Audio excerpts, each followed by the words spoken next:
So your video is edited and ready to be exported. And to do it, there are two main things you have to do. The first one is coming up to the timeline and being sure that everything finishes together. So let's zoom in by the end here so that we can have a little bit of a better look. And you're gonna see that the adjustment layer doesn't finish together with the video, so we're gonna drag it up here to be sure it's gonna snap it there. And also the song is going over the video, so let's just drag it here. And now we have everything matching together. Let's zoom out to see all of the timeline. And now before exporting, you're gonna press O on the keyboard to set the out point. And here in the beginning, I to set the in point. If you don't do it, CapCut is just going to consider that the whole timeline is what you wanna export. But just to be sure, it's better to do it. Then to export, all you need to do is to come up here to the right, and there's the export button. It's gonna open this dialog box in which you have all the options that you're gonna need.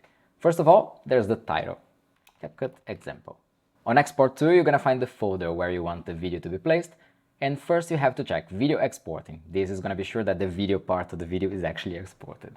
The resolution is exactly what it says. You can choose up to 4K. Now bitrate is gonna dictate how good is the quality of the exported video.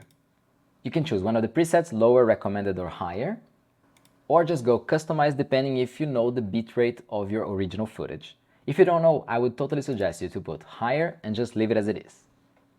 Now codec is going to be a little bit different if you're using Windows or Mac, but H.264 is going to be available on both of them and is one of the most used codecs, so you're going to be sure that it's going to work anywhere. The other ones are more compressed codecs. They save a little bit of space, still good quality, but they're not going to be compatible everywhere. So to be sure, I would recommend you to use H.264 here.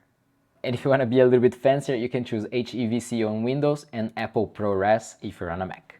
The format, you can go with the standard MP4, especially if you're on Windows, but on Mac is going to leave you as MOV as default.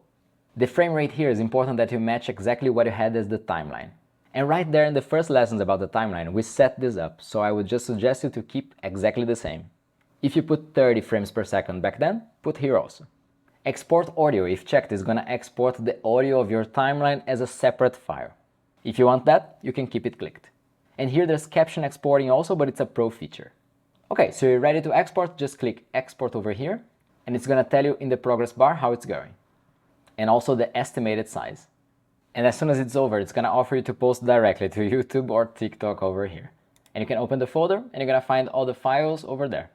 If you chose to export also the audio, you're going to see that there's an MP3 file also in the folder. Otherwise, you're just going to see the video file like here that you can play, and that has the audio inside as it should. And that's about it. In the next lesson, we're just going to wrap it all up.